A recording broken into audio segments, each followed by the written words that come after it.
Do you like the metaverse? Because I like the metaverse, and I'm really excited that Virtua's Cardano Island is sponsoring this episode. Cardano Island is one of those projects I'm excited to have in our ecosystem. There are small, medium, and large plots, also condos, plans for 4 main sections, different zones and districts, fan caves to display NFTs, 6 different land resources, land bots, non-player character slots, slots for our Cardano Summit 2021 NFTs, other games, and lots more features. I bought a large plot on Cardano Island, and I can't wait to be on my land to see what this becomes. Check out cardano.virtua.com or click the link below. There is an inevitable process that happens around ideas. Good ideas usually collect adherents. Really good ideas often spawn movements. Those movements grow and time passes.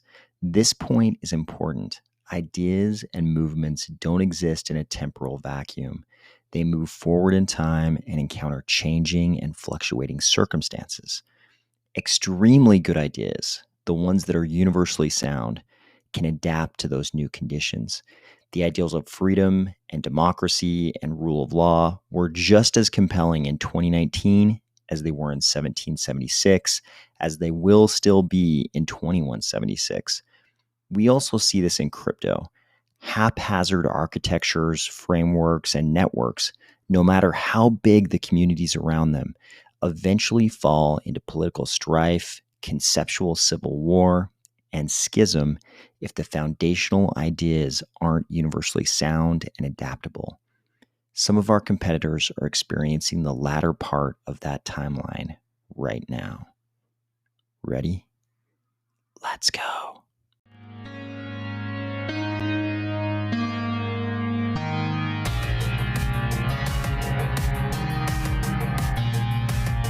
Today, we are going to discuss the rapidly mounting political strife in Ethereum. They're even adopting flags now.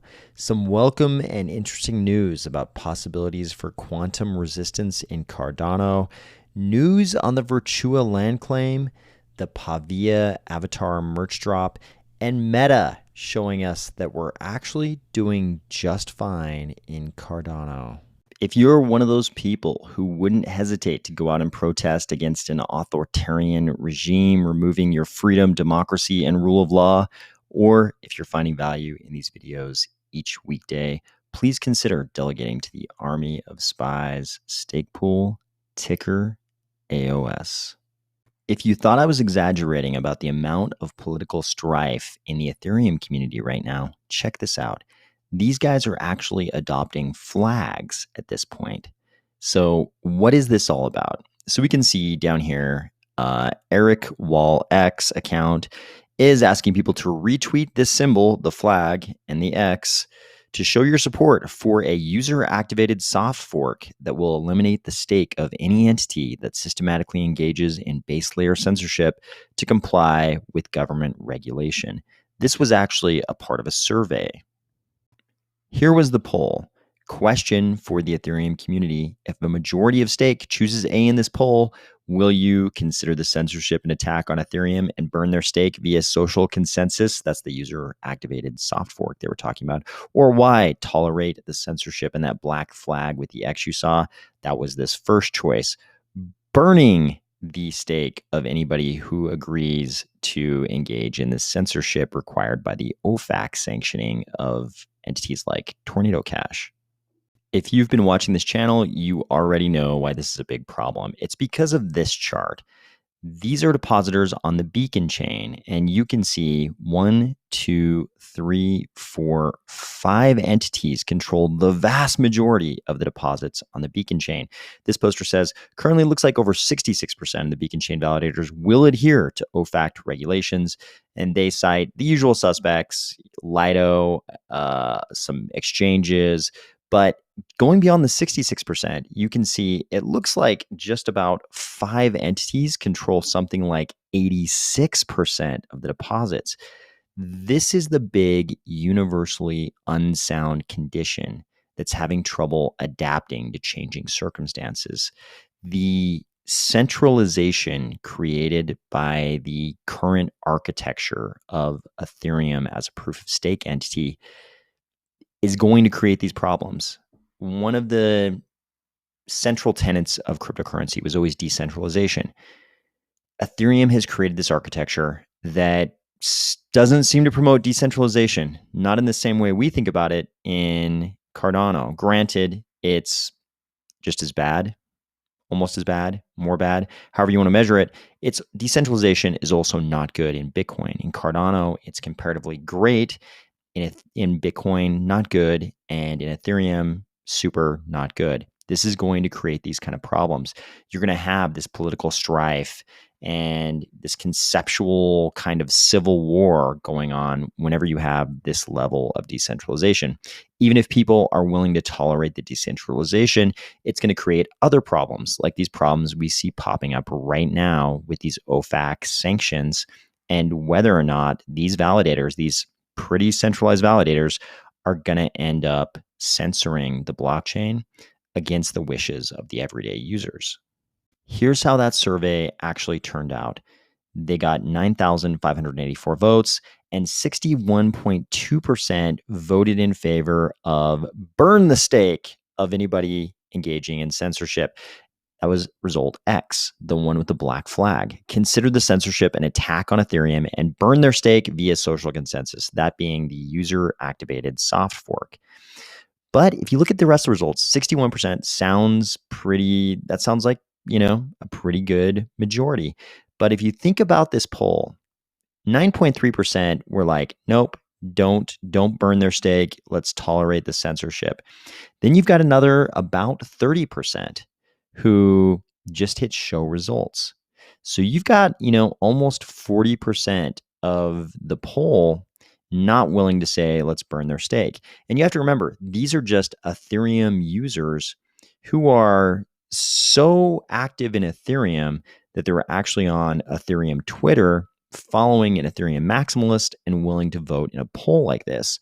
So these are probably going to be the more intellectually engaged users who are thinking very heavily about these issues in Ethereum.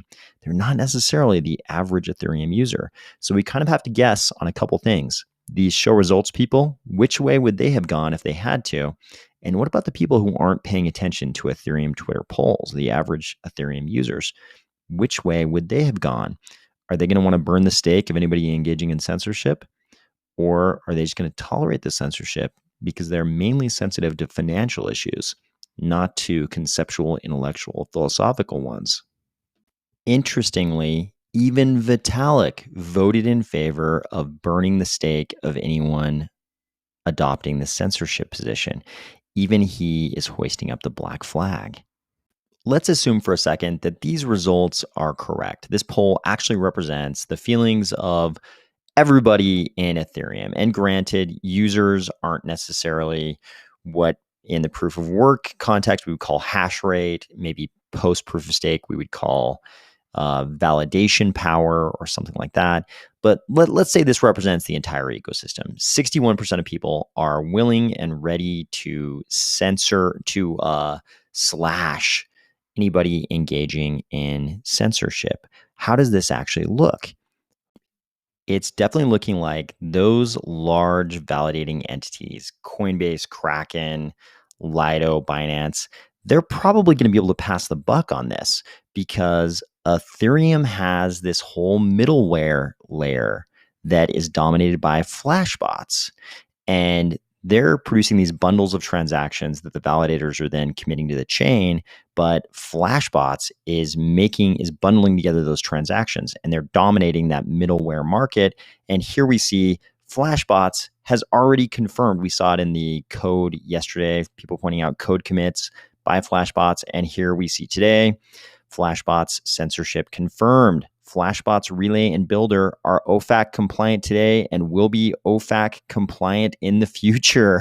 They're not equivocating on it at all. They're just saying straight up, hey, we are going to comply with the sanctions. We're going to censor, and we're going to continue doing that in the future. So all of these entities like Coinbase are going to be able to say, hey, we're not censoring anything. We're just building the blocks that come along, and the blocks that are coming to us out of Flashbots are already censored. They're already taking out anything that would violate the OFAC list. This is the result of more unsound architecture. They have pretty extreme centralization in their validation power. They also have this centralization in this middleware layer that's bundling transactions. We talked about it yesterday, in order to democratize miner extractable value. But really, there's this centralization in that middleware layer, which is labeled as democratization of miner extractable value. The centralization is leading to this situation. How is the Ethereum community going to react to this? Are they going to go after Flashbots somehow? They're this middleware layer. They're not validators. So what are the 60% of the Ethereum community going to do about Flashbots? This is the kind of political strife you get mired in when your movement is centered on these ideas that can't adapt to changing circumstances. In Cardano, different choices have been made. We don't have the same architecture. Different architectural decisions were made, and we've arrived at a different place. We're not having these same problems. Of course, Cardano will have its own challenges, and among those will be transitioning into a quantum age. But luckily, this isn't a problem of Cardano's own making. This is a problem that will be faced by the entire crypto space, and we see there's already progress in crypto. Here's John Woods, who you will all know. He says, I've written an easy peasy primer on Falcon, the post-quantum cryptographic signature scheme, and how it's being used on Algorand. So you're probably thinking to yourself, okay, great for Algorand, but where does that leave us? Luckily, there's an answer. There was some follow-on conversation between Adawell and John Woods. And John Woods, who would actually know, said, Cardano can definitely add Falcon. One of the great things about Cardano is that when it comes time to add some kind of quantum resistant signature scheme, Cardano's not going to hesitate to add something from another ecosystem if it's the best play. If that's the best way to go, I could see Cardano saying, okay, great. Looks like that's working great for Algorand. Let's just add that to Cardano. In metaverse news, it looks like the Cardano Island land claim event is going down next week. Virtua says, super exciting news. Cardano Island landowners official land claim event will take place next week. You'll be able to choose your favorite plot location. More info to come in the next few days. So if we look at the map down here, you can see that this map is a little bit different than the map we've seen in the past. I remember one of the earlier maps we saw had one of these little circular areas down below here, if I'm remembering correctly. And there was kind of a Cardano symbol-esque feature up here. But now it looks like we've got about 1, 2, 3, 4, 5. It looks like 5 of these big sort of land island features where it looks like the parcels are actually located, and a bunch of these smaller ones. 1, 2, 3, 4, 5, 6, 7, maybe 7-ish of these smaller little circles and some of these little micro areas. But here's what I'm thinking. Why don't we try a little experiment? As we zoom in here, you can see we've got this little land island with a bunch of different parcels in there. It looks like we've got small, medium, and large parcels in here.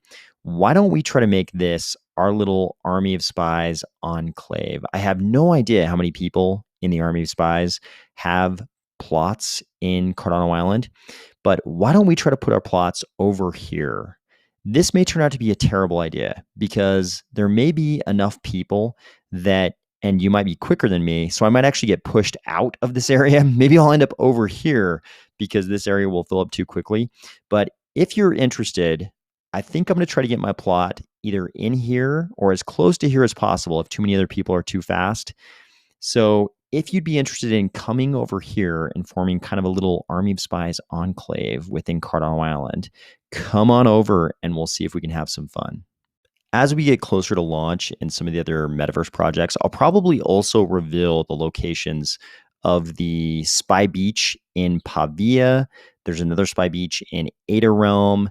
And we've got moon bases in both Artifact Moon and Carta Station.